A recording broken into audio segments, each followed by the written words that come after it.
tapi semangat juga tuh di grup chat.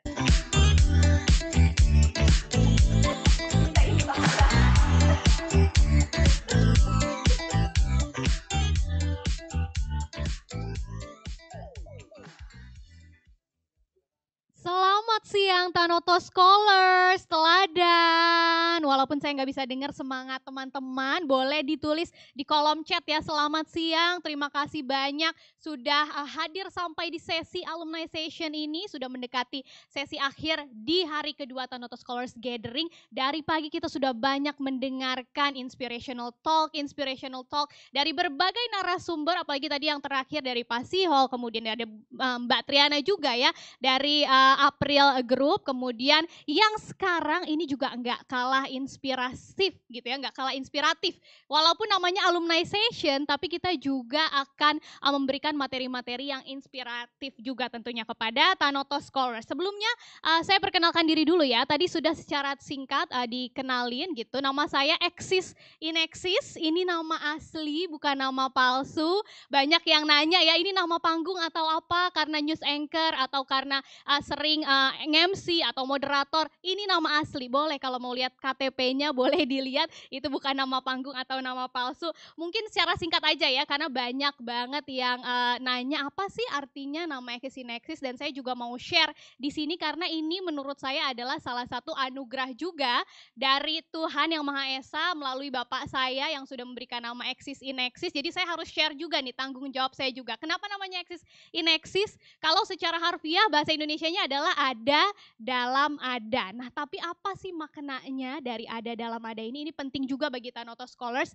karena ini adalah hasil pemikiran filosofis papa saya tentang eksistensi Tuhan sebenarnya. Mungkin kita tahu ya bagaimana kita sebagian besar mengerti atau percaya bahwa God does exist, Tuhan itu memang ada, walaupun kita nggak bisa lihat bentuknya, kita nggak bisa pegang fisiknya gitu ya, tapi kita merasakan bahwa God does exist, bahwa Tuhan itu hadir karena memang kita merasakan karya-karyanya melalui penciptaan, melalui kehadiran dia di sekitar kita. Makanya kita percaya bahwa God does exist. Jadi itu artinya Tuhan bukan sekedar eksis, Tuhan bukan sekedar hadir, tapi dia memang hadir di kehadirannya, eksis in eksis. Dan itu juga yang harus kita punya, semangat yang eksistensi itu ya, sebagai manusia gimana caranya supaya kita bisa eksis, bukan cuma sekedar eksis saja, tapi memang kita hadir dengan karya-karya kita selama kita hidup, sehingga kita benar-benar menjadi eksis in eksis. Bukan terlepas dari saya yang punya nama eksis in eksis, tapi semua Tanoto Scholars juga harus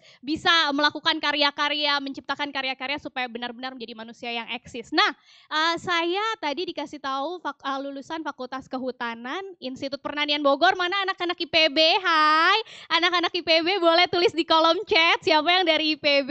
Senang sekali bisa ketemu teman-teman mahasiswa dari seluruh Indonesia gitu ya. Angkatan lulusnya tahun 2017, kemudian Tanoto Scholars angkatan 2015 dan 2016, dan senang sekali karena sampai saat ini saya sudah menjadi news anchor CNBC Indonesia, dan itu juga salah satunya berkat didikan di Tanoto juga ya sebetulnya. Nah, kalau ditanya lagi kenapa dari Fakultas Kehutanan bisa jadi news anchor, panjang, tapi yang jelas nggak ada salahnya juga kalau mungkin ada Tanoto Scholars yang ngerasa saya kuliahnya jurusannya A gitu ya, misalnya Fakultas Kehutanan, tapi saya punya hal lain yang bisa saya kembangkan, termasuk juga misalnya kalau di bidang saya yaitu jurnalistik, kemudian mengikuti berbagai macam kegiatan di kampus itu bagus juga, karena itu justru kelebihannya dari mahasiswa, kita bisa mengikuti berbagai macam kegiatan, bukan cuma akademik aja, tapi di luar akademik, ekstrakurikuler itu yang nanti akan sangat berharga buat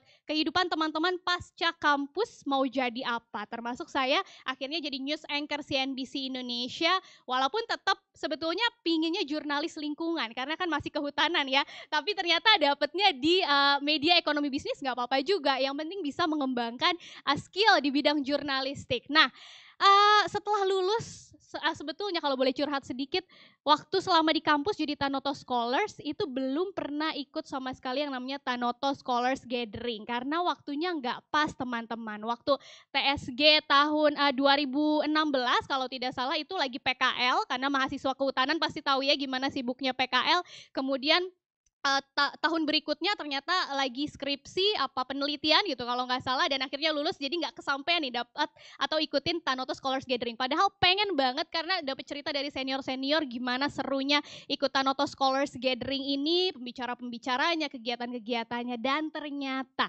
di tahun yang penuh tantangan ini justru dapat kesempatan untuk ikut Tanoto Scholars Gathering jadi moderator di alumni session ini. Kenapa tadi aku sebut penuh tantangan, tahunnya penuh tantangan, karena memang kalau tantangan adalah untuk menantang kita untuk bisa melakukan berbagai macam hal di tengah situasi yang mungkin tidak mengenakan seperti adanya pandemi COVID-19. Saya nggak bilang ini tahun yang penuh hambatan, karena memang pandemi COVID-19 bukan untuk menghambat kita melakukan berbagai hal, tapi menantang kita justru untuk melakukan banyak hal dengan cara-cara baru atau dengan kebiasaan baru, makanya kita sebut dengan new normal ya teman-teman. Nah, kalau kita boleh tepuk tangan ya, kita semangat new normal nih di tengah pandemi COVID-19 seperti ini. Makanya Tanoto Scholars Gathering masih bisa hadir juga ternyata di tahun yang penuh tantangan, sekali lagi bukan penuh hambatan ya teman-teman. Nah, kalau kita bicara pandemi COVID-19 ini, mungkin teman-teman juga sudah sering mendengar bahwa Presiden Jokowi juga sempat bilang ini adalah tahun di mana kita menghadapi dua krisis sekaligus ya, krisis kesehatan dan krisis ekonomi. Dan memang kalau saya sendiri melihat pandemi COVID-19 ini menantang atau menjadi tantangan untuk 3 aspek ya. Selain tadi kesehatan udah jelas, sudah hampir 20 juta jiwa penduduk dunia ini terpapar virus corona atau COVID-19. Kemudian secara ekonomi juga sudah jelas aktivitas ekonomi terhambat, banyak PHK di mana-mana, dan kita juga mungkin sering dengar juga istilah resesi karena pertumbuhan ekonomi kita sudah negatif 1 kuartal, tinggal 1 kuartal lagi kita masuk ke jurang resesi kalau sampai pertumbuhan ekonominya betul-betul negatif, sudah jelas krisis ekonomi. Dan yang ketiga sebetulnya ini yang paling penting, pandemi COVID-19 ini juga menantang aspek kemanusiaan kita atau menjadi tantangan bagi aspek kemanusiaan kita. Kenapa? Karena ya jelas ya secara fisik kita dipisahkan langsung oleh virus corona, disuruh social distancing, ini hambatan tentu, tantangan bukan hambatan ya, tantangan tentu saja bagi kita sebagai manusia, bersosialisasi menjadi lebih susah karena harus jaga jarak. Kemudian kita harus melihat saudara-saudara kita juga yang mungkin kesusahan dari segi ekonomi, ada banyak PHK di mana-mana di sekitar kita, sehingga ini kemudian membuat kita sebagai manusia kemudian diuji kemanusiaannya. Makanya pas banget Tanoto Scholars Gathering kali ini bikin tema Embracing Humanity in the New Normal, dan alumni session kali ini juga pas banget temanya ya. Nanti kita akan bahas gimana sih di era new normal ini kita harus bisa tetap produktif, jelas ya, kemudian bisa terus jaga protokol kesehatannya, dan yang terakhir meningkatkan sisi kemanusiaan kita sebagai manusia, eksistensi kita sebagai manusia, sebagai penduduk global atau global citizen. Nah, caranya gimana sih?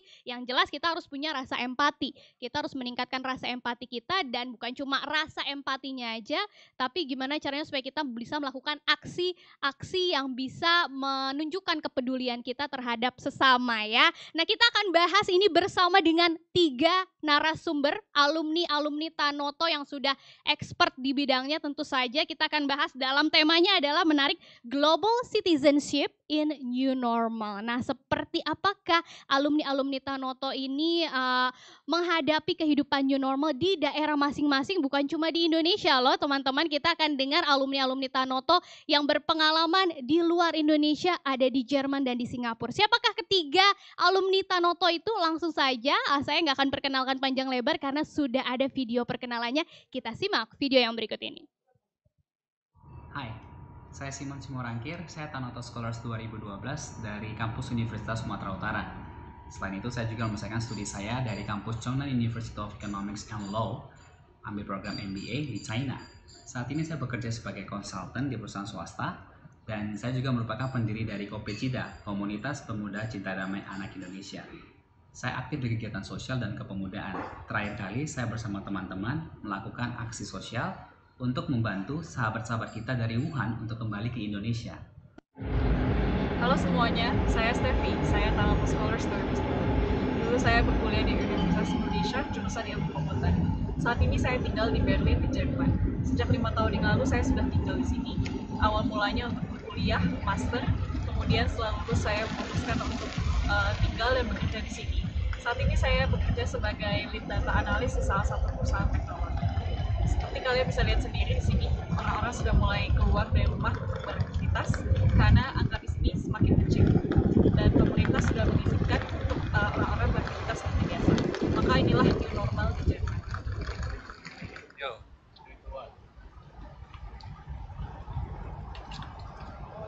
Halo, apa kabar teman-teman Tanoto Scholar semuanya? Perkenalkan, nama saya Ahmad Nanang Maulana. Saya Tanoto Scholar 2008.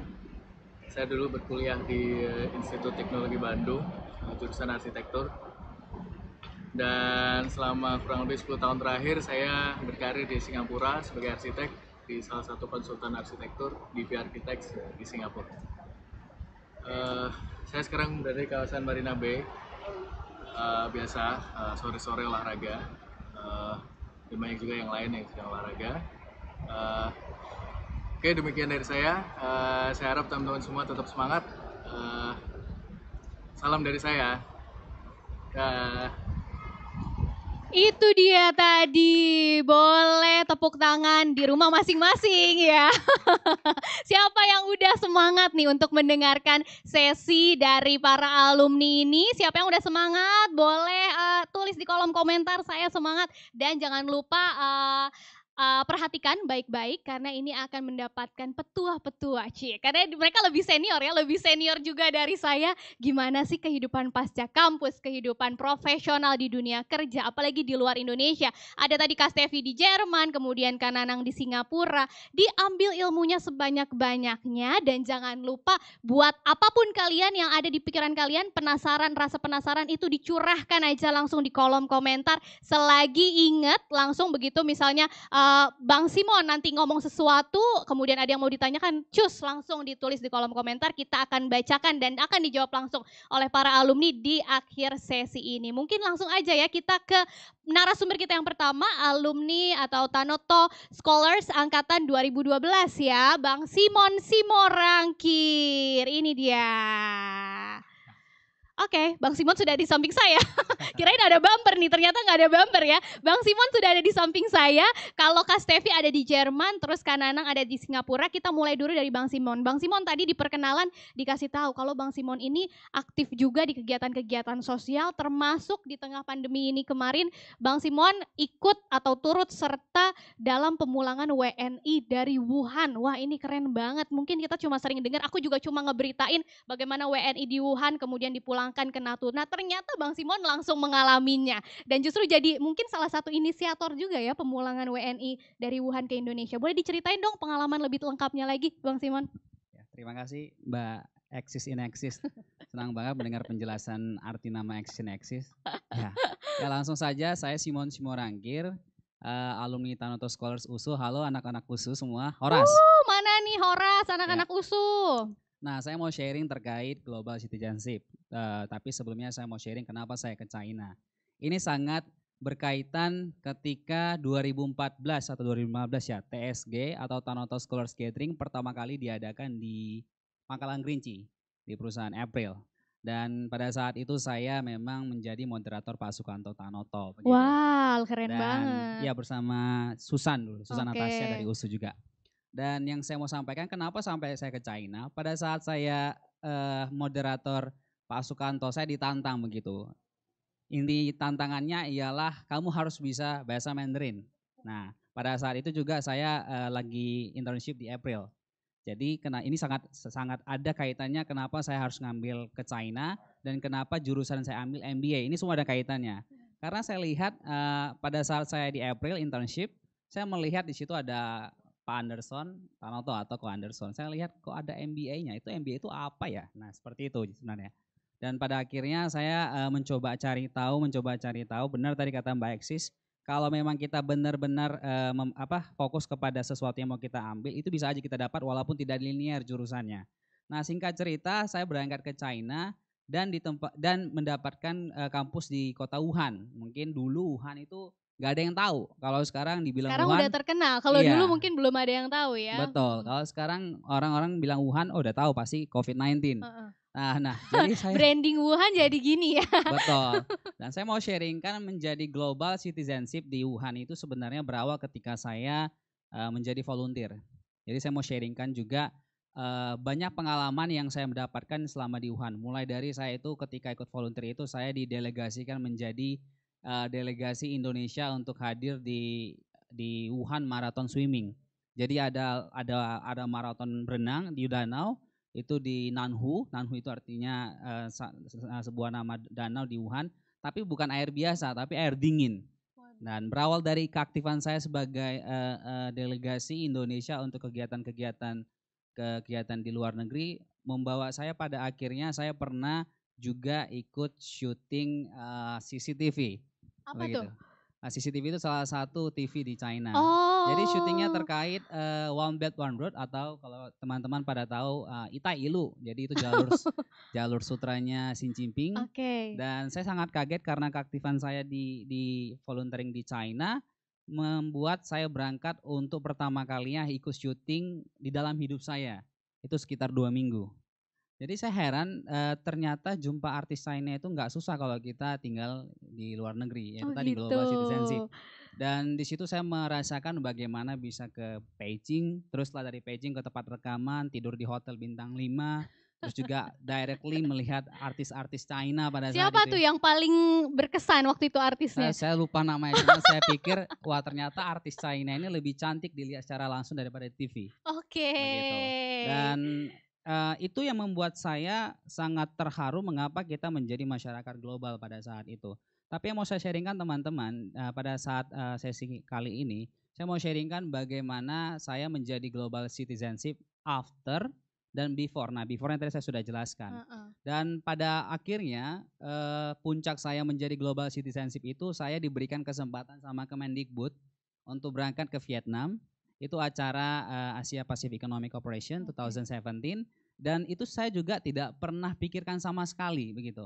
Dan saya diberangkatkan dari Wuhan, transit ke Guangzhou, terus dari Guangzhou itu langsung ke Hanoi di Vietnam. Dan pada akhirnya karena kecintaan saya terhadap Wuhan, kenapa saya sangat cinta sama Wuhan? Karena Wuhan itu sebenarnya kurang lebih hampir sama dengan Medan. Medan itu kota kelahiran Tetap saya. Ya. Iya betul. Balik lagi Ya, ke kampung halaman. betul. Gak ada Kenapa? homesick berarti ini selama di Betul. Wuhan. Karena di Wuhan itu penduduk Tionghoanya itu kalau ngomong itu kayak orang Medan, marah-marah gitu. Dan Wuhan itu punya something kayak Ini stereotip orang Medan nih ya. Padahal nggak semua loh. Ya nggak apa-apa itu kan. Oke. Saya orang Lanjut, Medan lanjut. dan proud to Iya, be iya. Medan gitu. Oke. Dan setelah itu saya melihat Wuhan itu unik karena di Wuhan itu kalau teman-teman nanti ke Wuhan atau punya rencana atau kunjungan atau bisnis trip atau apapun itu, Wuhan itu punya slogan yaitu Wuhan Meitian Puyang. Artinya Wuhan itu every day is different. Dan tidak dipungkiri kenapa COVID di sana kalau kita sih masyarakat Wuhan nggak kaget gitu. Karena kenapa dibilang Wuhan itu every day is different? Karena ketika teman-teman sekarang memakai baju tebal seperti ini, 3 jam lagi bisa-bisa panas. Waduh. 6 jam lagi bisa-bisa salju. Jadi statementnya Se-ekstrim itu betul. berarti. Jadi Wuhan itu memang sangat-sangat bisa dikatakan unik bagi saya pribadi dan teman-teman. Dan pada akhirnya ketika saya balik ke Indonesia, karena saya tidak diberikan diberi permit oleh orang tua untuk melanjutkan S3, saya balik ke Medan, balik ke Jakarta untuk kerja. Dan di Jakarta saya mulai aktif di sebuah wadah alumni Tiongkok. Dan wadah alumni Tiongkok ini diinisiasi oleh Pak Sudrajat, Majen Sudrajat, yang kita tahu alumni dari Harvard, tapi pernah jadi Dubes RI. Dan pada akhirnya saya aktif di kepengurusan tersebut. Dan kita melihat pada saat bulan Februari kemarin ya, bulan Februari ada isu atau pandemi COVID-19 yang sampai saat ini. Dan pada saat itu kita melihat ada banyak WNI yang ada di Wuhan yang merasa resah. Jadi saya mau luruskan sedikit, saya itu menginisiasi sebuah wadah yaitu alumni Wuhan. Jadi alumni Wuhan itu bisa dikatakan saat ini bisa lebih dari 500 orang seperti itu. Dan saya melihat pentingnya membuat wadah alumni untuk bersinergi untuk memberikan pengaruh terhadap nasional Indonesia atau dunia, seperti itu pola pikirnya. Simpel, tapi saya pikir saya buat alumni Wuhan. Dan pada akhirnya saya mengatakan kepada tim alumni Tiongkok yaitu Perhati nama Perhimpunan Alumni Tiongkok Indonesia ya. Betul. Dan di situ saya mulai memberikan masukan dan kita memberikan sebuah ide, memberikan bantuan sosial. Jadi pada saat itu sebelum memberikan bantuan sosial, saya mau ceritakan dulu, saya bilang kepada teman-teman yang ada di kota Wuhan, saya bantu, saya bilang kita baiknya untuk kembali ke Indonesia, kita bentuk tim jubir. Jadi mungkin teman-teman bisa melihat selama bulan Februari kemarin banyak banget mahasiswa Indonesia itu muncul di TV. Itu satu arah semua. Kita bentuk koordinatornya tim jubir, ada 10 orang. Jadi yang boleh masuk ke media itu ya kita tentukan juga, karena melihat pada saat itu berita Wuhan itu sangat sensitif ya. Dan singkat cerita mereka dibalikan di karantina di Natuna, Pulau Natuna. Dan mungkin teman-teman mendengar ada yang tertinggal, ada yang tertinggal beberapa orang, tidak banyak sih. Nah, saya mau meluruskan sedikit. Yang tertinggal itu ada 2 punya alasan. Yang pertama tidak lewat screening, yang kedua itu karena atas dasar diri sendiri tidak mau balik ke Indonesia, seperti itu. Dan pada akhirnya mereka terbang ke Natuna. Dan selama di Natuna saya bersama tim alumni Tiongkok kita memberikan bantuan baju. Nah ini yang mau saya sharingkan, pada akhirnya berhasil. Saya memberikan bersama teman-teman memberikan bantuan baju, alat musik juga untuk di sana hiburannya, terus juga perlengkapan untuk cewek dan cowok. Dan bajunya itu simpel, kita hanya membuat kata-kata untuk memotivasi mereka. Kalau kita itu satu, kita Indonesia, seperti itu. Pada akhirnya ini pengalaman pertama saya juga ketika mengantar barang tersebut ke pangkalan militer yang awalnya mungkin bagi orang-orang yang awam itu merasa gampang dan ternyata sangat susah begitu. Dan itulah saya lewati semua, memberikan bantuan itu kepada teman-teman yang ada di Pulau Natuna. Setelah dari situ saya motivasi saya sebagai global citizenship ex Wuhan, tadi saya mengatakan before dan after. Nah afternya ini yang saya lakukan. Dan setelah itu saya melakukan ketika mereka balik ke Jakarta melalui Halim, saya membuat sebuah inisiatif kepada alumni Wuhan. Nah yang tadi itu perhati alumni Tiongkok, ini giliran alumni Wuhan. Saya mengatakan kepada teman-teman kita sudah selesai di Indonesia, di China, yaitu di Wuhan, dan teman-teman juga sekarang sudah berkarir, ada yang di kampus, ada yang di perusahaan, seperti itu. Ada juga yang teman-teman Wuhan, itu saat ini sudah 2 orang, itu menjadi rekor muri. Dan kita mengatakan kita harus menjemput mereka yang 205, lebih dari 245 itu kembali ke Jakarta. Dan pada saat itu saya langsung memberikan sambutan kepada mereka dan memberikan bunga dan memeluk mereka, itu di Halim juga. Dan yang mau saya sampaikan, untuk menyambut mereka juga tidaklah gampang. Tapi inilah memang sumbangsi saya bersama teman-teman, bersama masyarakat Indonesia terhadap masyarakat Indonesia atau sahabat-sahabat Indonesia yang di Wuhan.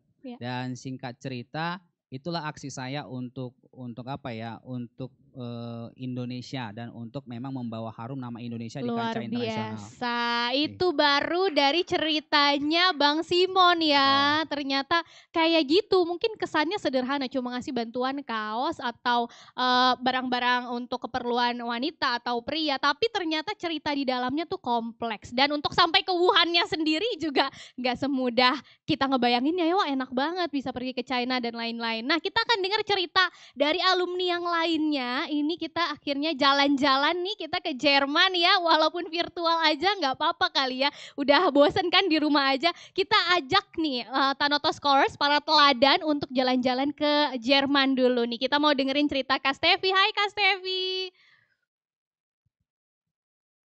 Halo.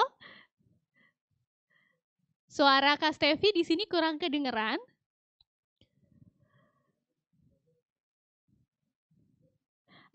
Di unmute dulu mungkin Kak Stevi. Kedengeran kan? Nah udah kedengeran. Perbedaan antara Jerman dan Indonesia ya ini ya. Oke Kak Stevi, cerita-cerita dong Kak, gimana sih kok dari UI ya, Kak Stevi ini dari UI ya? Betul. Kemudian bisa sampai ke Jerman, itu gimana pengalamannya dan apa sih rasanya life with new normal in Jerman itu gimana rasanya Kak Stevi? Boleh diceritain nih Kak? Oke. Ya, saya tuh awalnya kuliah di UI kan ilmu komputer. Terus setelah lulus tahun 2000, sekitar 2014 gitu, sekitar 2012 gitu, saya kerja di Indonesia, actually di PwC sih. Nah, terus setelah sebenarnya pada saat lulus tuh udah mulai mikir apa saya mau lanjut master atau mau langsung kerja dulu dan sebagainya. Lalu setelah bicara dengan beberapa alumni dan juga dengan beberapa teman gitu, Hanya memang sebaiknya saya kerja dulu. Jadi ya udah waktu itu saya kerja, tapi dalam pemikiran udah aim untuk apply beasiswa misalnya untuk master gitu. Jadi memang selama kerja itu pun pulang dari kerja itu udah memikirkan bagaimana nih caranya supaya saya bisa melanjutkan master saya di luar negeri. Nah pada saat itu memang tidak spesifik apakah saya mau kuliah di Eropa atau di Amerika. Pada saat itu memang ya bebas-bebas aja sebetulnya.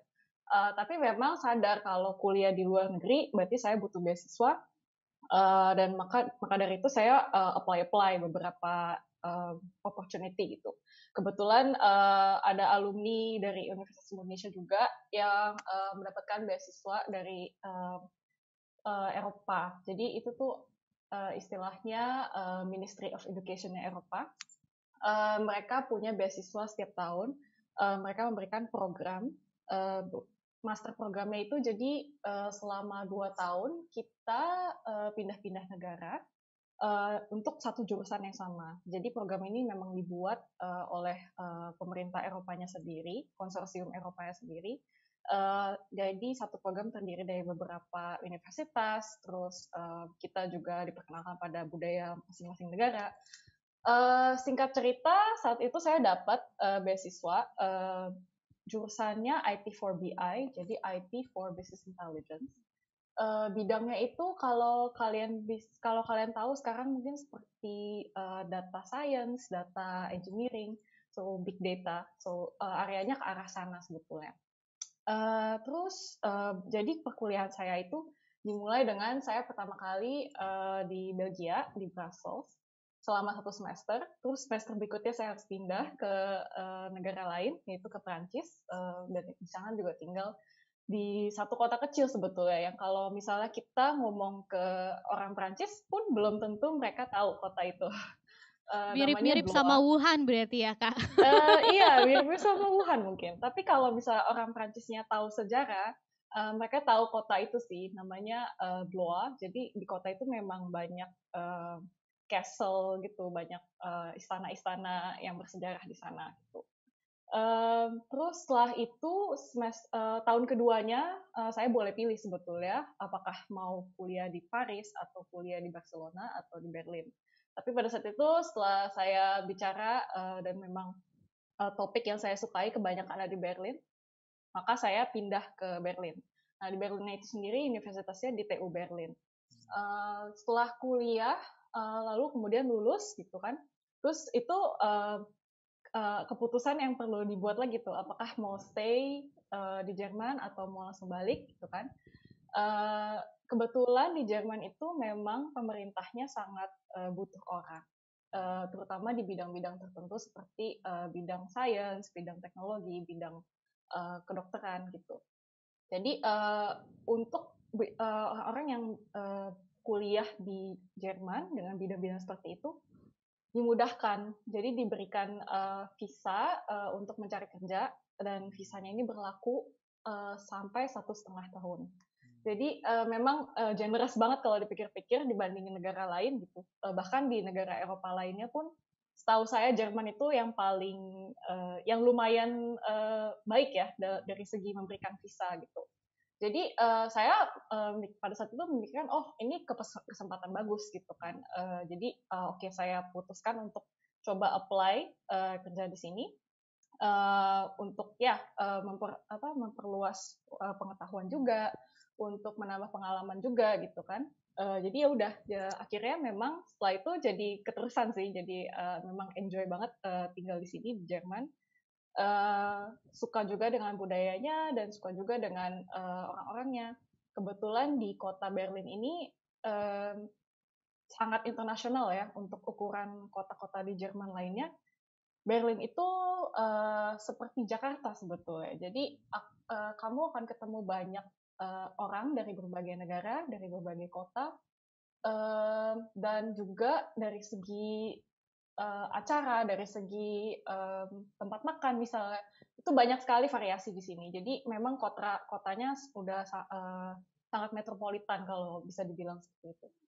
Jadi untuk ukuran ibu kota, Berlin itu mungkin tidak seperti kota tipikal Jerman lainnya. Kalau misalnya kamu ke Munich itu beda sensasinya dengan kalau misalnya kamu berada di Berlin, misalnya seperti itu. Jadi itu juga yang membuat saya lumayan enjoy karena saya di Indonesia dulu tinggal di Jakarta, jadi terbiasa dengan kehidupan perkotaan gitu. Iya. Tinggal di kota besar, banyak pilihan, banyak variasi ini itu aktivitasnya lebih banyak gitu.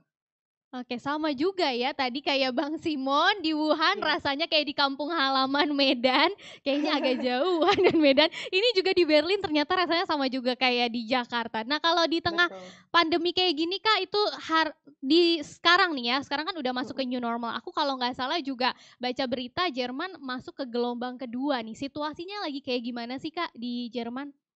Betul. Ya, jadi sebetulnya kita tuh sudah mulai di Jerman untuk lockdown pertama kali di minggu ketiga bulan Maret.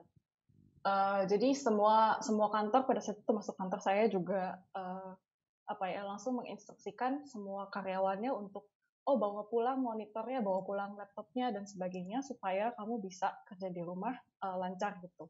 Oke, jadi kantor pun memfasilitasi seperti itu karena memang dari pemerintah sudah mewajibkan untuk semuanya kerja dari rumah, bahkan toko-toko yang kecil atau menengah harus tutup gitu karena memang mereka harus bisa mengantisipasi jumlah angkanya supaya tetap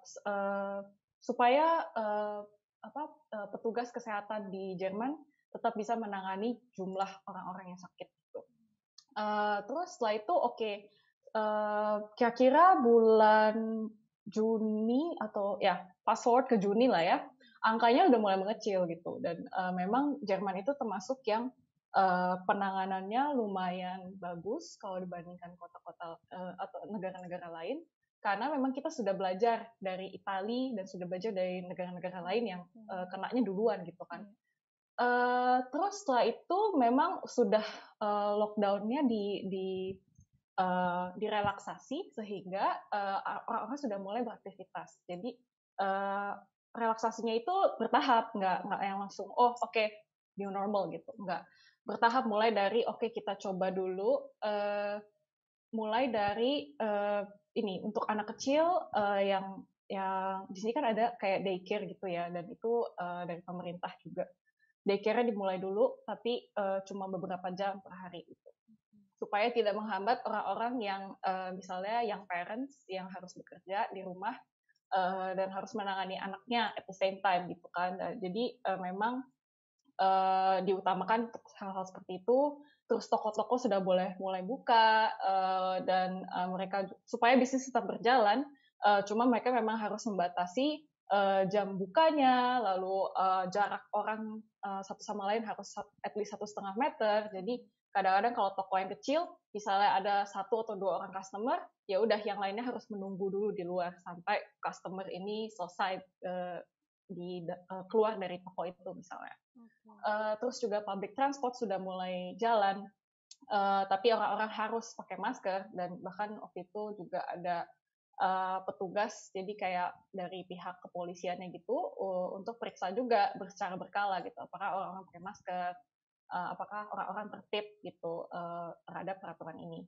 Terus setelah dilihat sudah mulai tertib nih, jadi setiap ada periode di mana pada saat itu setiap 2 minggu kita tuh mesti update diri sendiri gitu, mesti lihat berita juga dari misalnya dari kanselornya ada pengumuman apa gitu, apakah by Monday hari Senin nanti ada perubahan apa lagi gitu, dan perubahan ini juga beda-beda di setiap kalau di sini istilahnya Bundesland, kalau di Indonesia mungkin istilahnya provinsi. Jadi setiap provinsi juga punya kebijakan berbeda-beda. Misalnya untuk provinsi yang kayak di Bayern atau di NRW, which is daerah Düsseldorf, Köln, daerah sana, itu memang lebih parah daripada provinsi-provinsi lain. Makanya mereka lockdown-nya, relaksasinya lebih terlambat dibanding di Berlin misalnya. Setelah itu sih kita akhirnya sudah mulai menurun, angkanya sempat di mana setiap hari mungkin penambahannya hanya puluhan kasus baru gitu kan. Tapi memang belakangan sekitar sejak 2 sampai 3 minggu yang lalu angkanya mulai bertambah lagi. Jadi kasus perharinya itu mulai jadi 700 lagi, 800 lagi gitu. Jadi dan itu satu Jerman kan. Jadi maksudnya memang ada beberapa provinsi yang kayak Bayern dan NRW yang lebih besar daripada provinsi lain gitu. Sekarang sih memang dari perusahaan juga bilang oke, kalian masih boleh work from home, tapi karena kita mau antisipasi gitu. Mungkin akan second wave, jadi ya tetap jaga-jaga, kalau bisa jangan ya jalan-jalan yang tidak penting dan sebagainya gitu. Jadi ke arah sana. Nah itu tadi ceritanya ya dari Kak Stevi. Jadi ternyata kita nggak sendirian teman-teman Thanos Scholars yang mahasiswa sekarang mungkin di Indonesia lagi bosen-bosennya kapan ya masuk kampus lagi. Ternyata di Jerman pun kayak gitu situasinya. Bahkan tadi udah angkanya menurun, sekarang agak naik lagi mau masuki gelombang kedua. Begitu juga di Jakarta juga kemarin angkanya sempat menurun. Akhirnya ternyata belakangan begitu PSBB dilonggarin sedikit aja angkanya masih naik lagi. Sekali lagi ini tantangan tapi bukan hambatan ya teman-teman supaya kita bisa tetap produktif tapi tetap mengikuti protokol kesehatan. Terima kasih Kak Stevi. Sekarang kita dengerin ceritanya dari Kak Nanang. Nah kita jalan-jalan lagi nih dari Jerman. Aku ajak teman-teman ke Singapura, negara tetangga kita. Tapi mungkin ada banyak hal-hal yang lain yang berbeda gitu ya yang bisa diceritain, di-sharingin sama Kak Nanang. Dari sama kayak tadi Kak Stevi, gimana sih Kak bisa sampai ke Singapura dari mahasiswa ITB nih Kak Nanang. Kalau tadi UI udah ada USU, UI, sekarang ITB, mana suaranya mahasiswa ITB, Tanoto Scholar ITB. Nah ini kita mau dengerin ceritanya dari Kak Nanang gimana sih rasanya live with new normal in Singapore. Kak Nanang silahkan.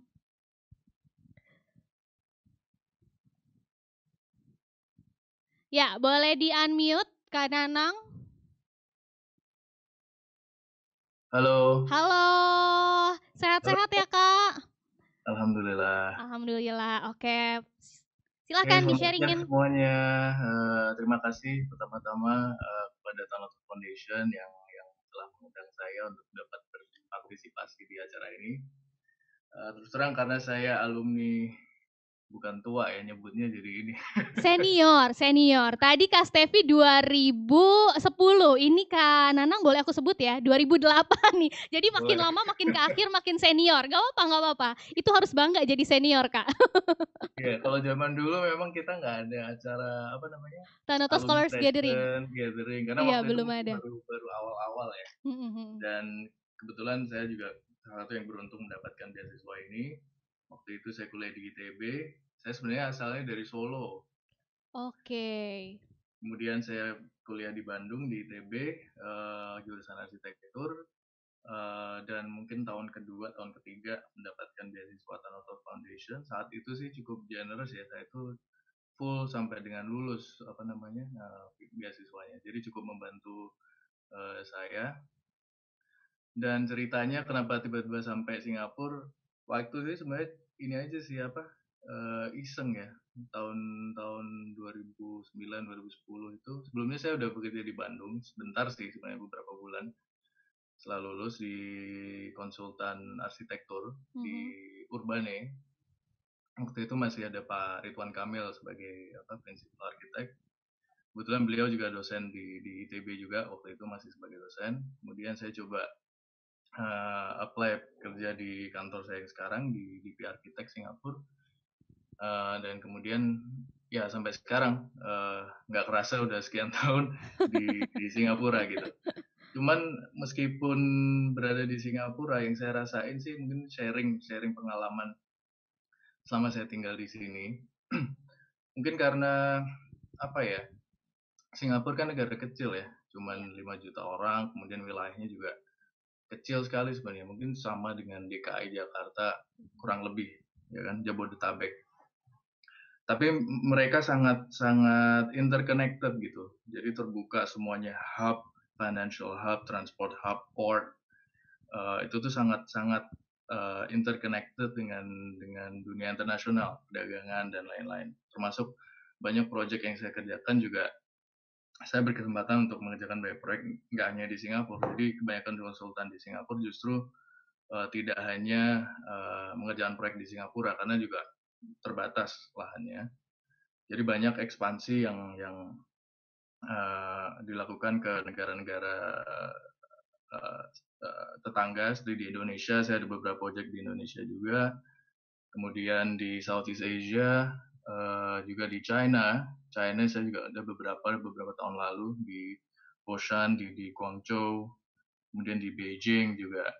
Kemudian di India juga saya berkesempatan ada beberapa project di India, di New Delhi, di Gurgaon, di Chennai. Kemudian terakhir banyak project juga yang kita coba kembangkan semakin jauh nih. Jadi ceritanya ke negara-negara CIS nyebutnya kita, seperti Kazakhstan, ex-Soviet, di Kazakhstan, Uzbekistan, kemudian juga Turki juga. Proyek yang saya kerjakan sekarang juga di Istanbul. Jadi meskipun berada di Singapura, oleh karena tempat saya bekerja dia banyak ekspansi internasional, proyek-proyek internasional juga. Jadi saya juga dapat kesempatan untuk mengunjungi tempat-tempat tersebut, tidak hanya mengunjungi tapi juga terlibat dalam pembangunan di negara-negara tersebut. Ada banyak cerita tentu saja masing-masing negara bagaimana proyek gedung infrastruktur di masing-masing negara tersebut ada challenge tersendiri gitu yang sekian tahun kemudian saya coba merefleksikan juga dan juga membantu teman-teman di Indonesia karena saya juga kebetulan aktif di Ikatan Arsitek Indonesia. Jadi di Singapura kita ada perwakilan Ikatan Arsitek Indonesia, perwakilan Singapura yang pertama kalinya berada di luar negeri. Saya bagian dari kepengurusan. Jadi setiap kali ada kesempatan kita sharing pengalaman dengan arsitek-arsitek di Indonesia, kita selalu kasih feedback dan pengalaman kita juga saat mengerjakan proyek-proyek di luar negeri. Jadi kalau cerita Singapura sendiri sih mindsetnya memang agak berbeda ya, karena mereka mungkin saya waktu pertama kali Singapura juga agak sedikit kaget karena mereka sangat terbuka gitu kan, nggak jadi meskipun ada banyak ras dan suku juga, mungkin ya nggak sebanyak Indonesia memang. Mereka ada 4 besar, ada Chinese, Melayu, India, kemudian Eurasia, keturunan Eropa. Tapi terhadap pendatang dan golongan minoritas mereka seperti tetap merasa sebagai satu kesatuan gitu. Jadi contoh kecil karena saya seorang Muslim, di sini Muslim kan minoritas ya. Jadi kalau kita harus sholat Jumat ya mereka kasih tempat gitu, kasih waktu juga untuk kita pergi ke masjid. Masih ada masjid di sini. Kemudian waktu bulan puasa juga itu mungkin mereka juga ngerti bahwa bulan puasa kita nggak makan gitu siang hari. Kadang hari-hari pertama bulan Ramadan mungkin agak lupa ngajakin makan siang, tapi waktu kita jelasin mereka juga tahu, oh ya oke, sorry. So it's cukup toleran kalau sepanjang pengalaman saya hidup di Singapura ya 10 tahun terakhir. Kemudian cerita juga tentang situasi COVID. Memang agak, kalau dilihat dari angka Singapura sebenarnya cukup banyak ya. Terakhir mungkin sekitar 50.000 lebih. Cuman yang terjadi adalah di Singapura mereka dari awal COVID sekitar Maret atau April itu mereka udah mulai memberlakukan, kalau di sini nyebutnya circuit breaker, jadi semacam circuit breaker. Lockdown. Ya, semacam circuit breaker. Sekarang udah masuk phase kedua, jadi udah agak longgar. Makanya udah boleh sepedaan, udah boleh keluar olahraga. Sebelum ini benar-benar di rumah doang, jadi olahraga pun tuh dibatasin cuman paling jogging di neighborhood sekitar aja, nggak boleh jauh-jauh. Dan masker wajib. Jadi kalau keluar ketahuan nggak pakai masker tuh, kalau nggak diplototin orang, kalau pas apes ada petugas ya kena denda gitu. Lumayan berapa? $300, 3 juta. Jadi ya di samping masyarakat juga disiplin ya, saya lagi ngingetin. Kemudian kita jadi selalu alert, jadi bahwa bahaya COVID masih ada. Jadi jangan sampai terlena bahwa sudah dilonggarin, karena gimana pun kalau di lockdown terus ekonomi juga agak berat, dan itu yang Betul. sekarang lagi dirasakan Singapura ya. Lagi Jadi, resesi ya Singapura ya Kak. ya, jadi justru karena saking terkoneksi dengan dunia internasional, ekonominya pun juga Langsung sangat terdampak. sangat kena gitu. Benar. Beda dengan Indonesia yang mungkin domestic marketnya cukup gede ya. Kalau Singapura kan justru ekspor dan ekspor dalam arti dia jual keluar maupun wisatawan yang datang itu kan sekitar 20 juta tuh per tahun tuh angka terakhir tuh, cuma lumayan Benar. tinggi. Dan beberapa bulan terakhir stop sama sekali, jadi nggak boleh kalau cuma sekedar turis, nggak boleh, Iya. kecuali memang orang Singapura yang pulang atau permanent resident. Bahkan untuk berobat pun kalau orang Indonesia kan dulu paling banyak tuh yang berobat ke Singapura karena sakit ya. Sekarang pun nggak boleh, jadi mereka memang prioritas sekarang untuk warga negaranya. Jadi memang mereka berani take risk, dan memang akibatnya ekonominya memang lumayan berat, Iya. ya kan, koreksi sampai 40%. Jadi tapi kasusnya memang jadi terkendali sih. Betul. Salah satu negara Mungkin yang mulai bagus sih sebetulnya penanganannya ya, karena dari awal itu langsung ditangani dengan cepat dan dengan cara yang tepat. Kemudian warga negaranya juga disiplin-disiplin tadi ya Kak Nanang ya. ya lumayan. Ya ada juga sih 1-2 yang bandel. Tetap di mana-mana pasti ada kayak gitu ya. Ada sih, ada. Oke, thank you Ya. Kak Nanang udah sharing-sharing sama kita. Jadi udah lengkap ya, udah 3 tadi. Bang Simon cerita-cerita dari China, kemudian Kak Steffi tadi dari Jerman, Kak Nanang dari Singapura. Semuanya merasakan hal yang sama dan gimana prosesnya juga panjang dari Indonesia kemudian bisa ke negara di luar Indonesia dan live with new normal. Sekarang tuh kita sebetulnya walaupun di mana-mana gitu ya, di negara-negara manapun juga punya pengalaman yang sama karena pandemi COVID-19 ini bukan cuma menyerang Indonesia, bukan cuma menyerang Jerman, bukan cuma Singapura, tapi seluruh negara yang ada di dunia teman-teman. Jadi jangan pernah ngerasa sendirian, kayaknya berat banget tahun ini. Kita semua sama-sama sebagai global citizen menghadapi masalah yang sama dan kita bisa menghadapinya ini bareng-bareng. Nah, kira-kira apakah sudah ada pertanyaan dari teman-teman teladan atau Tanoto Scholars? Wah, ternyata udah ada nih beberapa yang masuk yang udah penasaran dengan cerita di dari masing-masing alumni Tanoto. Kita bacakan ya. Ini dari Mirna Teresia UGM. Hai Mirna, hai mahasiswa UGM. Untuk semuanya masing-masing, baik Bang Simon, Kak Steffi atau Kak Nanang. Pertanyaannya, pengalaman unik dan bermanfaat selama menjadi Tanoto Scholars yang masih diingat serta menjadi panduan saat di dunia karir tuh apa aja sih? Terima kasih. Oke, bisa dijelasin masing-masing ya pengalaman unik dan bermanfaat selama jadi Tanoto Scholars yang masih diingat dan jadi panduan saat di dunia karir. Siapa dulu nih yang mau jawab? Mungkin yang paling dekat dulu di sini ada di samping saya, Bang Simon. Ini apa aja sih Bang yang diingat yang masih melekat gitu sama Bang Simon sampai sekarang jadi pegangan juga di dunia karir? Baik, terima kasih Mbak Eksis, Inexis. Lengkap ya. Pengalaman unik mungkin tadi saya sudah mention ya teman-teman semuanya.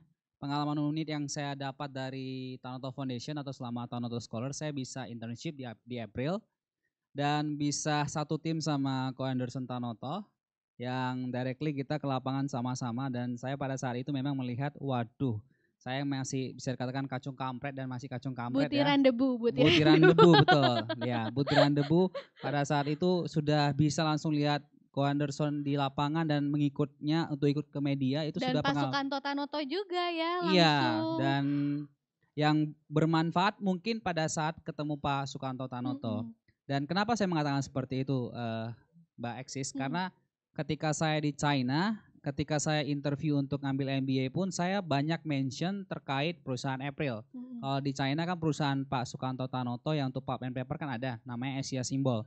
Dan kerap kali ada beberapa kegiatan mahasiswa kita minta fundingnya dari Asia Symbol seperti itu. Dan pada saat saya juga ikut project kan di Wuhan pada saat kuliah MBA, saya banyak memang mention grup perusahaan Pak Sukanto Tanoto. Dan itu sangat bermanfaat. Kalau dibawa pada saat bekerja, Mungkin yang teman-teman sudah dengar juga never give up without a fight. Jadi biasanya saya selalu ketika masuk bekerja di Indonesia interview pun saya mengatakan apa sih value-nya kamu? Nah, saya selalu menjawab itu. Never give up without fight. Saya selalu mention Pak Sukanto Tanoto. Bahkan ketika saya bekerja pun di perusahaan, saya selalu mengatakan kepada rekan kerja saya, kalau tidak ada cara coba lagi. Kalau tidak ada cara yang kedua, coba lagi. Jadi sebelum fight, sebelum kita coba 5 cara, jangan pernah give up. Seperti itu sih. Keren, itu ya yang selalu dibawa sampai ke dunia karir. Never give up without a fight tuh teman-teman Tanoto Scholars atau teladan. Apalagi kalian sebutannya aja udah teladan ya, itu berat tuh kayaknya buat teman-teman mahasiswa lain harus jadi teladan tentu aja. Dan sampai lulus juga nanti harus jadi ada sebetulnya. Nanti kita bahas ya, kalau setelah jadi alumni Tanoto kemana nih arahannya. Nah kalau Kak Stevi dan Kak Nanang apa nih pengalaman-pengalaman unik dan bermanfaat selama jadi Tanoto Scholars dan jadi panduan juga di dunia karir. Kita ke Jerman dulu deh Kak Stevi, gimana Kak Stevi?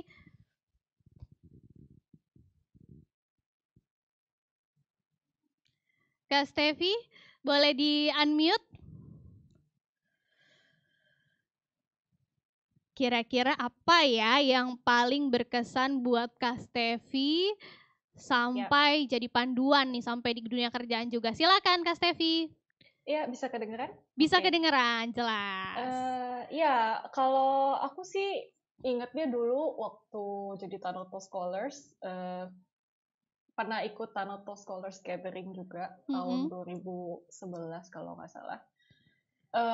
Dan pada saat itu memang sebenarnya aku nggak janjian sama Simon ya, tapi aku juga mau ngomong soal don't give up without a fight itu kayaknya gitu. emang melekat ya di mindset kita masing-masing nih kayak brainstorming tapi sisi positifnya gitu ya. Betul. Iya betul. Iya. Gimana Karena waktu itu gimana? juga sama dapat talk dari Pak Sukanto Tanoto juga soal perjalanan hidup dia gimana dulu. Sampai akhirnya dia bisa sukses gitu kan. Jadi memang itu yang selama ini selalu saya ingat sampai sekarang gitu. Just udah hampir 10 tahun ya dan masih melekat gitu. Berarti kan berkesan banget gitu. Selain itu juga sempat ada pembicara waktu itu Belinda Tanoto. Dia waktu itu juga waktu itu kalau nggak salah lagi sekolah di luar. Dan dia cerita juga pengalaman dia seperti apa, terus bagaimana dia akhirnya menangani itu dengan pemikiran out of the box gitu. Jadi itu juga hal-hal yang sebetulnya saya bisa aplikasikan ke pekerjaan saya sehari-hari gitu. Banyak banget contohnya sebetulnya, kayak misalnya ya ada problem yang sebetulnya kita misalnya nih pandemi gitu kan, orang-orang kan biasanya kerjanya saya biasanya kerja seperti ini gitu. Sebenarnya dengan adanya pandemi ini kan jadi challenge gitu ya, jadi tantangan untuk kita berpikir out of the box nih gimana ya, sebetulnya ada kan cara lain supaya saya bisa mengerjakan hal yang sama misalnya seperti itu. Itu contoh simpel aja sih, tapi ya dua hal itu yang saya bisa ingat dari pemikiran out of the box dan don't give up without a fight. Sama don't give up without a fight, tapi ada lagi nih tambahan lagi pengalaman atau yang paling berkesan itu out of the box kalau dari pesannya Kak Belinda Tanoto ya. Terima kasih Kak Stevi. Nah kalau Kak Nanang gimana nih? Kak Nanang kan katanya nggak sempat ikut Tanoto Scholars Gathering. Kalau Bang Simon sama Kak Stevi itu kan ikut Tanoto Scholars Gathering dan di situ ada semacam brainstorming dari Pak Sukanto Tanotonya, kemudian dari Belinda Tanoto, Anderson Tanoto juga. Kalau Kak Nanang walaupun gak ikut Tanoto Scholars Gathering, ada nggak hal-hal yang berkesan selama jadi Tanoto Scholars, pengalaman unik dan bermanfaat, dan value-value apa yang sampai sekarang masih diingat?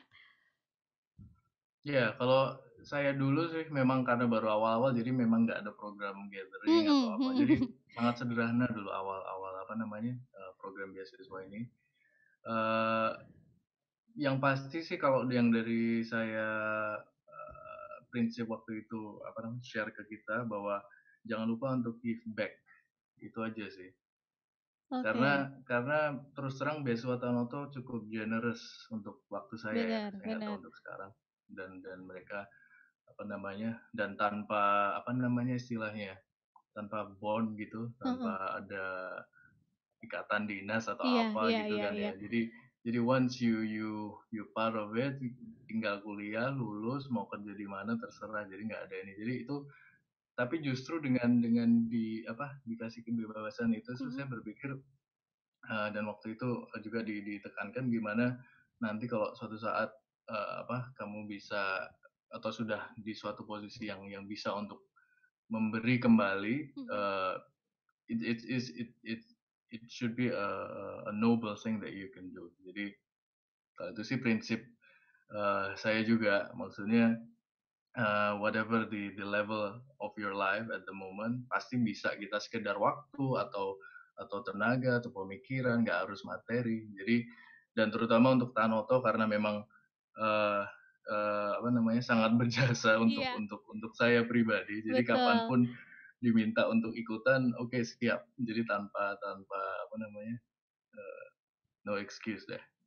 Give back berarti ya. Jadi bukan cuma nerima aja, bukan cuma nerima duit dari Tanoto Foundation, tapi kita juga apa sih yang bisa kita kasih ke dunia luar, ke mungkin selain Tanoto Scholars yang mungkin membutuhkan, termasuk juga waktu kayak gini ya, Kak Stevi dan Kak Nanang lagi sibuk-sibuknya mungkin di tengah pekerjaan masih bisa sempat loh sharing sama para Tanoto Scholars. Bang Simon juga di sini masih bisa sempat ceritain pengalaman-pengalamannya kayak gimana. Kalau aku sendiri, nggak ada yang nanya.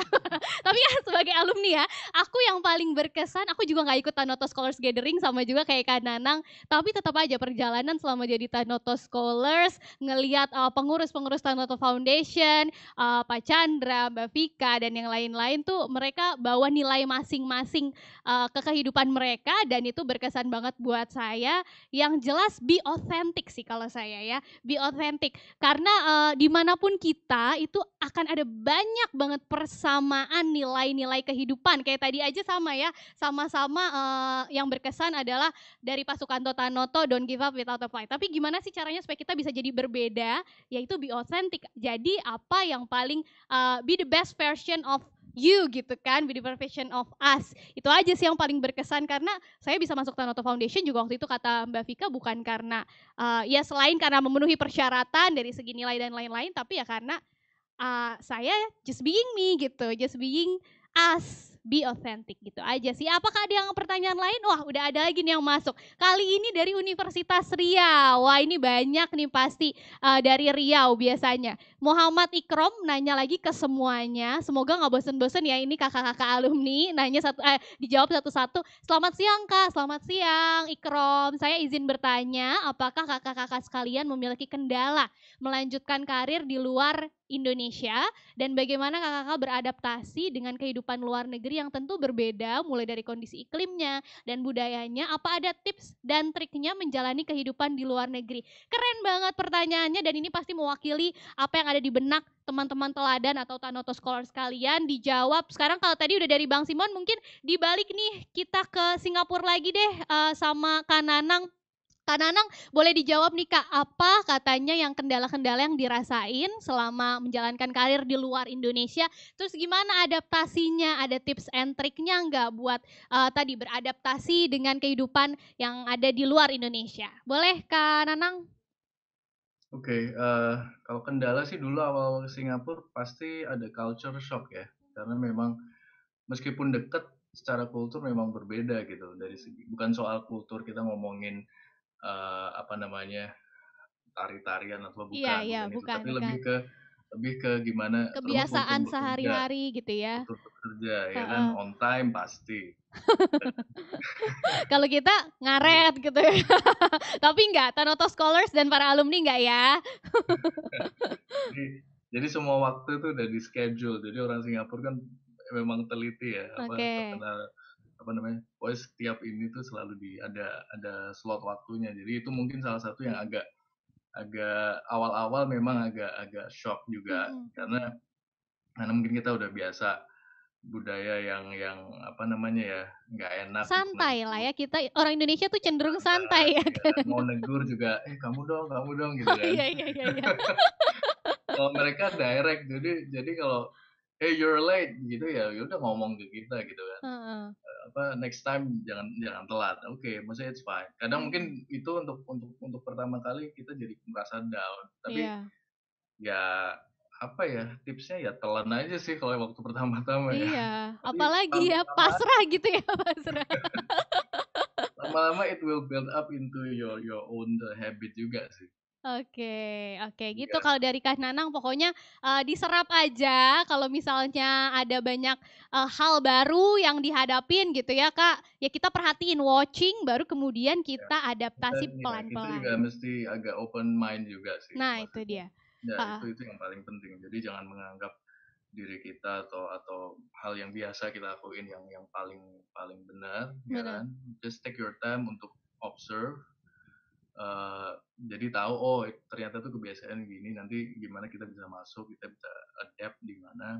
Of course nggak bisa 100% karena memang pembawaan kita dari lahir kan sudah dibentuk seperti ini ya. iya, Tapi lama-lama juga ini kok, maksudnya banyak komunitas Indonesia di Singapura juga yang ya at the end ya kadang kita masih ngumpul juga untuk iya iya sekedar iya, to have that sense of apa namanya among Indonesian gitu loh. heeh. Ya segala macam bercanda apa gitu kan something yang nggak bisa diganti juga sih. Tetap penting ya punya teman dari Ya, negara itu yang sama tuh tetap penting biar tetap waras gitu teman-teman walaupun di negara luar tapi kita tetap bisa ngerasa seperti di rumah. Kalau Kak Stevi gimana Kak Stevi? Apa sih kendalanya selama kerja di Jerman? Terus gimana cara adaptasinya?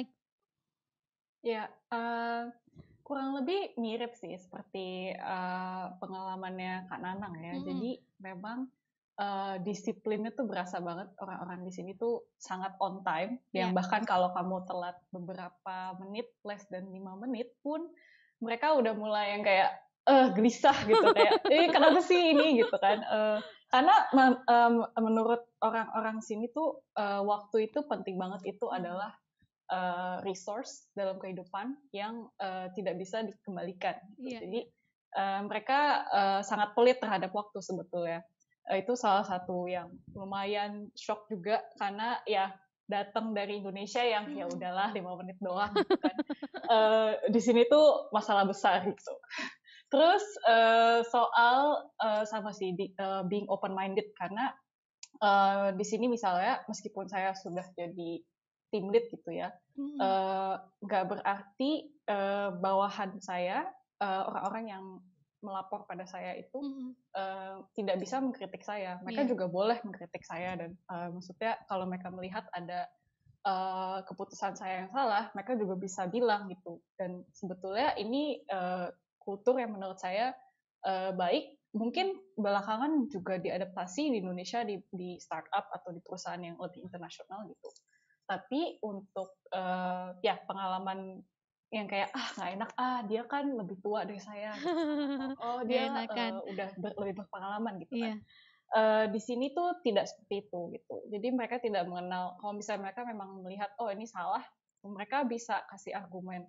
Dan sebetulnya dari situlah kita juga jadi sebagai orang yang baru datang gitu kan ke negara ini bekerja gitu, harus bisa open minded juga gitu, harus bisa memikirkan cara sebetulnya sisi baiknya di mana sih gitu, apa yang kita bisa ubah supaya kita juga bisa memperbaiki diri kita gitu kan. Pasti selalu ada poin-poin dalam hidup yang kamu bisa ubah supaya jadi lebih baik gitu kan. Iya. Jadi intinya improve yourself gitu. Oke. Itu sih dua hal yang saya pelajari di awal-awal, masalah disiplin dan masalah improve yourself gitu. Oke. Ya. Jadi nggak harus fleksibel ya kita kalau mau hidup di luar selain di Indonesia, dan di berbagai macam profesi juga semuanya harus kita bisa fleksibel dan kita harus bisa cepat beradaptasi dengan lingkungan sekitar. Itu tadi cerita dari Kak Stevi, Kak Nanang, sama Bang Simon. Apa ada yang mau bertanya lagi? Kira-kira Tanoto Scholars atau Teladan udah nggak ada. Kalau gitu aku nanya singkat deh ke Kak Nanang sama Kak Stevi, ini pertanyaan untuk dua-duanya. Kan kita sering denger ya orang-orang kalau misalnya, ngapain sih jauh-jauh sekolah di luar negeri tapi nggak membangun negaranya sendiri. Nah itu gimana sih pandangannya Kak Stevi sama Kak Nanang? kalau dianggap orang lain mungkin yang nggak tahu gitu ya gimana perjalanannya Kak Stefi dan Kak Nanang dan apa tujuannya sebenarnya bekerja di luar negeri, kemudian dicap justru kenapa nggak balik lagi ke Indonesia, harusnya bangun negara Indonesianya dong karena kan udah dapat ilmu banyak. Itu kayak gimana nanggepin yang kayak gitu Kak Nanang dan Kak Stefi? Kak Nanang dulu deh, yang lebih senior. Udah 10 tahun lebih soalnya.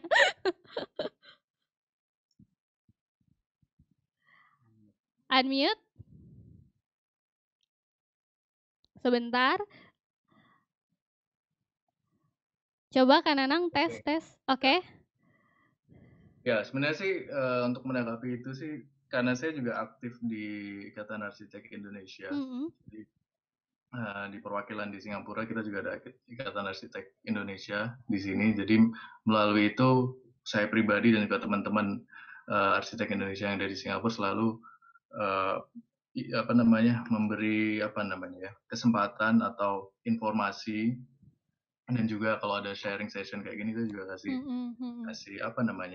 semacam sharing pengalaman gimana kita handle project di Singapura atau di proyek luar negeri yang lain, atau even banyak juga teman-teman di Indonesia yang pengen study tour ke Singapura kan untuk study tour architecture, kita juga mewadahi. Jadi lewat itu kami rasa kita juga sudah menjadi bagian dari bagaimana menjadi network atau jejaring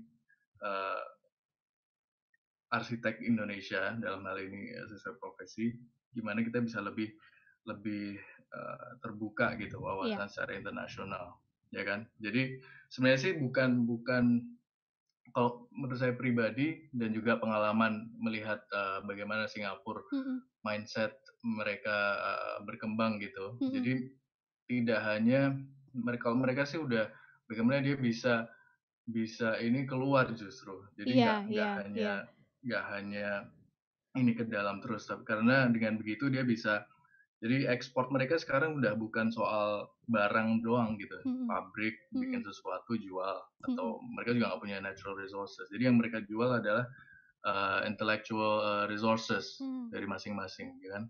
Jadi tempat kantor saya bekerja juga 70% projectnya adalah internasional gitu. Jadi saya sendiri sih bermimpi suatu saat mungkin arsitek Indonesia juga bisa gitu, karena dari segi desain, kemampuan juga nggak kalah sebenarnya.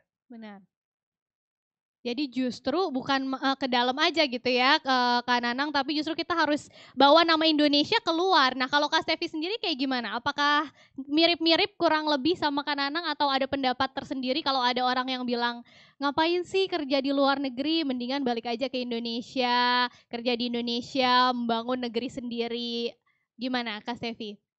Sama sih pemikirannya kurang lebih, jadi harus dipikirkan juga kontribusi itu seperti apa.